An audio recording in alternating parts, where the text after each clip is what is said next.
Welcome to Until Saturday's instant reaction to Clemson, Florida State. I'm Max Olson from The Athletic, joined by my colleague and one of our ACC experts, Manny Navarro. Manny, instant classic? Pretty good, right? De- Definitely one of the better games in recent memory between these teams. I mean, when one team's winning the rivalry every year, it kind of gets boring, right? This is certainly it's kind of makes Clemson Florida State exciting again. For sure. Yeah, we're going to get into it. Please hit that like button on YouTube and subscribe if you haven't already. And even if half of you hit the like button, that will help this video immensely. So, Manny, this game lived up to it. We've got a ton of top 25 games this week. Clemson is not ranked, won't be ranked next week, but this felt like a top 25 kind of a challenge for the number 4 Seminoles. What was your just biggest takeaway on Florida State surviving this? Well, first of all, Jordan Travis is tough as hell, right? Because Yeah. we saw that hit that he took to his left shoulder against Boston College, and all of us were like, okay, he's definitely playing through some pain. And then he slices his finger with a helmet in the first half. He's bleeding out of his right hand, his throwing hand. You know that he wasn't feeling good. He didn't have a running game whatsoever to help No. him out today. He basically had to make every tough throw to get FSU to win this game in overtime, and he did it. And I thought he played really, really well. He took that shoulder harness he had on for the opening drive off so that he felt a little bit more free. He took some hits and just kept getting up. And to me, this game was won because a couple of guys made some big plays for Florida State, and he was one of them.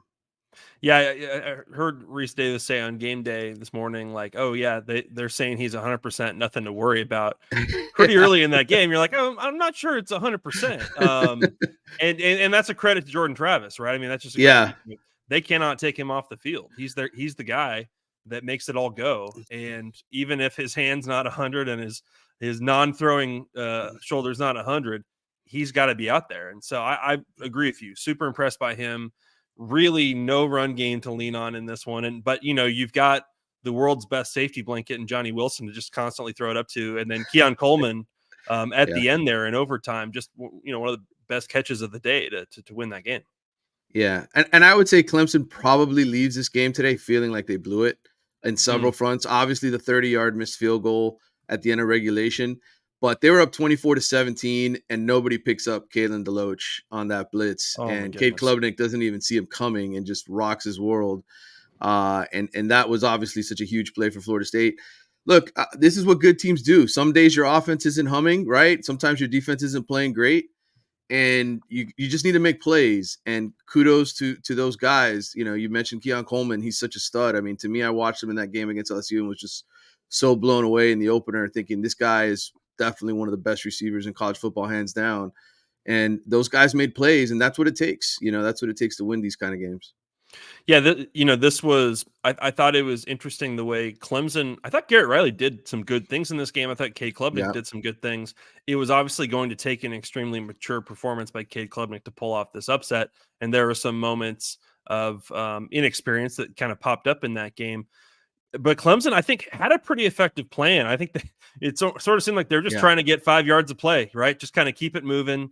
There weren't a ton of like huge busts by Florida State, but I think it was an offense that really held on to the ball. They really controlled time possession a lot in this game.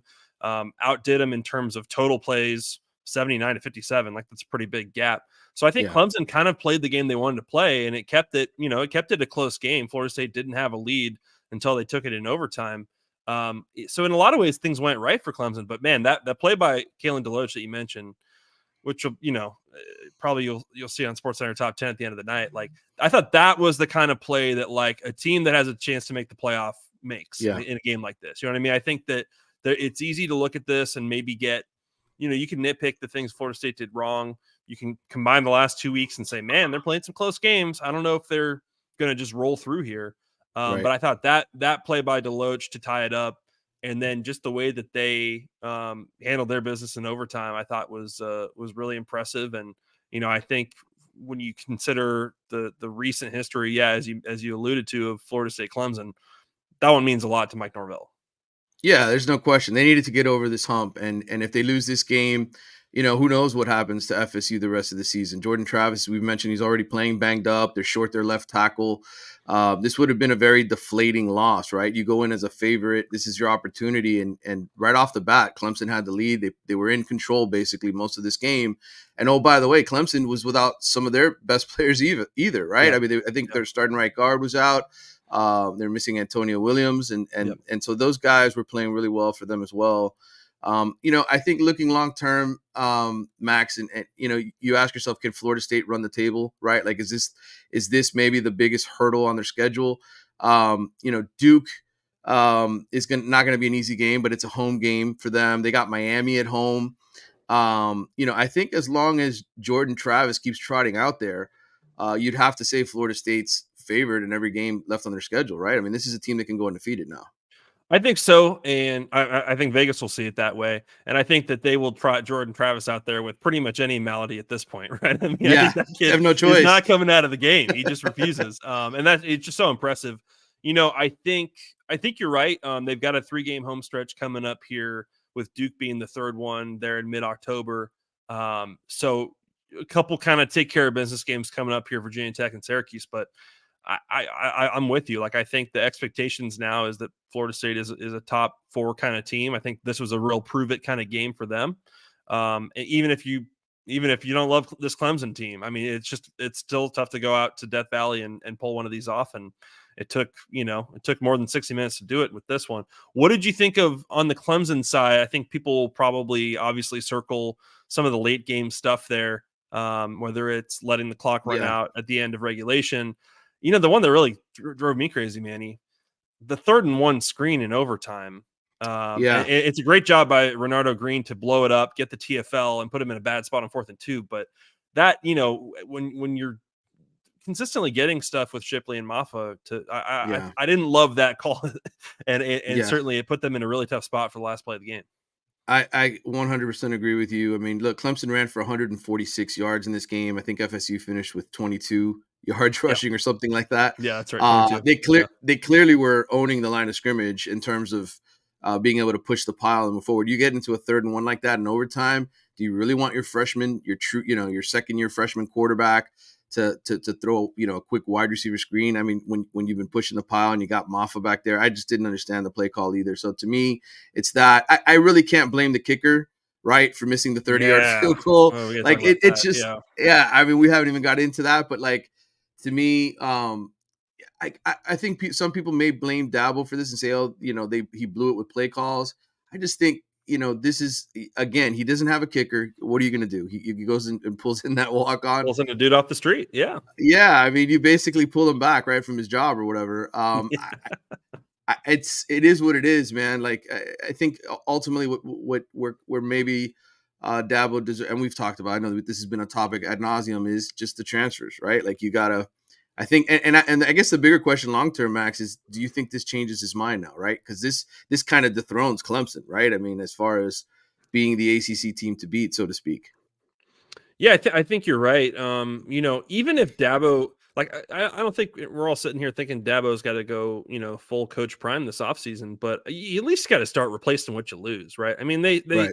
they do as good a job as any in terms of retaining the talent there, but when you lose guys that either go pro early, graduate with extra years or whatever, or hit the portal, you gotta find a way to go plug in some guys that make you better, and I think that's avoiding the portal. That's just kind of always been my concern with Clemson. They've always just trusted the next man up will do a good enough job, Right. and they don't have to go to a free agent. And you can say that's a culture reasons and all sorts of things, but no, I mean, I think you got to change your tune here. You do. I mean, Yeah. just going for backup quarterbacks in the portal is not doing anything for you. So I'm with you on that. I will say, shout out to Jonathan Whites for showing up for this game for Yeah.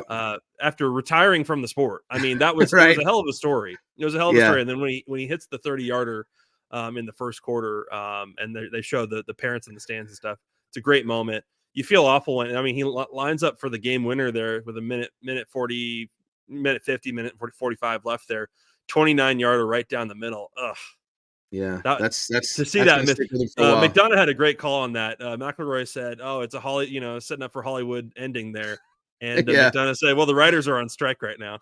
That was a great line. That was funny. But yeah, it was all setting up for a pretty magical Clemson win there, and just a couple things came up short. Yeah, and I think looking long term, Klubnik to me showed me something today. I know Yeah. he didn't make every throw he needed to make. He didn't make every decision he needed to make, but he looks like a five-star quarterback, right? Like I think you can come away from that game saying, okay, I get it now. I know why he's one of those guys. And I think the more Clemson just, they just got to line up and play, right? The Hmm. more experience they get, I think this is going to be a team that improves. And what's to rule out, this being a rematch in the ACC title game? If Clemson runs the table with 2 losses, yes, I know they lost to Duke and they've got a loss to Florida State, but all they got to do basically is finish ahead of Duke. So Right. and Duke doesn't exactly have an easy schedule either. So we'll see what happens down the road. But I would say for Clemson, this was encouraging in the sense of I don't think this is a 4 or 5 loss team. I think this is a team that may run the table or if anything, lose maybe one more game the rest of the season. Yeah, I think they could. I think what we saw today, they could still end up being a 10-win team this year. Yeah. I wouldn't rule that out. They've got to, they've got to keep improving offensively. But certainly that defense kept them in the game. And Yeah. you can say Jordan Travis was banged up and all these things, but they did a lot of things right on defense, I thought, in this matchup. And honestly, man, I was thinking as we got towards the end of this game, I don't know about you. At one point I had to switch from the multi-view just to this game, right? I had to lock Yes. in on this. And I was thinking, man, I know it's easy. Ari and others have kind of said like, oh, some of these kind of big time games won't mean as much next year. I don't really agree. I thought this one like totally sucked me in, and I didn't really care that there's like playoff implications for Clemson or whatever. Like I know that adds to it a little bit, but I think games like this are still going to be just as good going forward. Well, listen, a game like this for Clemson, it's how you lose that second game, right? Like, think Yeah, about it. If we were in the 12th team playoff right now, let's say this is next year already, and we're prepared for that.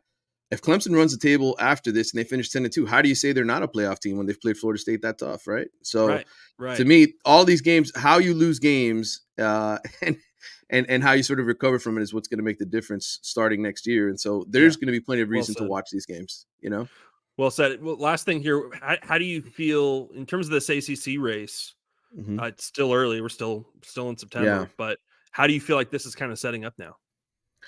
Well, it's really interesting. I obviously cover Miami, spent a lot of time around Hmm. that program. They're feeling so much better about themselves in that offense. And I think when you think about a Miami Florida State game down the road in November, if Tyler Van Dyke is healthy, Florida State's defense has certainly shown some holes in the secondary, right? They've given up some plays. They gave up 146 yards in the ground today to Clemson. So I think you can say Miami might have a fighting chance in that game where I think from the onset, I was sort of like, okay, there's no way the Hurricanes coming off of 5-7 have a shot to beat this FSU team. So I think, I just sort of look at it like who can honestly, give Florida State the best game down the road.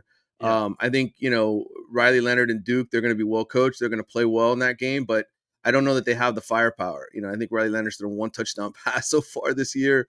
They're doing a lot of running the football. You think back to that Clemson win that they had, it was turnover, aided. So, I don't know. I think right now it's like I'm fascinated to see who will be sort of the number 2 team, who sort of gets the shot to play Florida State down the stretch. And Miami and Clemson do play here in a few weeks after Miami and North Carolina meet. So yeah. it could be to me it's any one of those 4 teams that ends up in Charlotte playing Florida State, Clemson, Miami, Florida State, or North Carolina. Well, I'll tell you what, too, in terms of the playoff race here, for Florida State to win this game and to have a neutral site win over LSU and Hmm. a road win at Clemson, it certainly contributes to like they're going to have a mulligan this year, right? If they drop Yeah, one of these games, certainly a one-loss Florida State probably is going to be taken. If they can win the ACC, is probably in, right? Like they're going to be taken very yeah, seriously just based on absolutely. the strength of their best wins, and I think this one will still be held up as that, even though Clemson wasn't ranked today. I think Clemson probably has a decent chance of being a top 25 team by the end of the year, unless the wheels totally fall off here. So you're right Yeah, that battle for number 2 in this divisionless world of ours is going to be pretty interesting to see here going forward, and a lot of big battles ahead in the ACC. Manny, thanks for talking through this one. Great to see yeah. you. Good Thanks to to see you all for too, Max. watching. Again, be sure to hit that like button. Big thank you for doing that. I'll actually be back today with Stuart Mandel for reaction from Colorado, Oregon once that game ends. So be sure to subscribe to the channel, and that way you will be notified when we go live. For Manny Navarro, I'm Max Olson. Thanks for watching.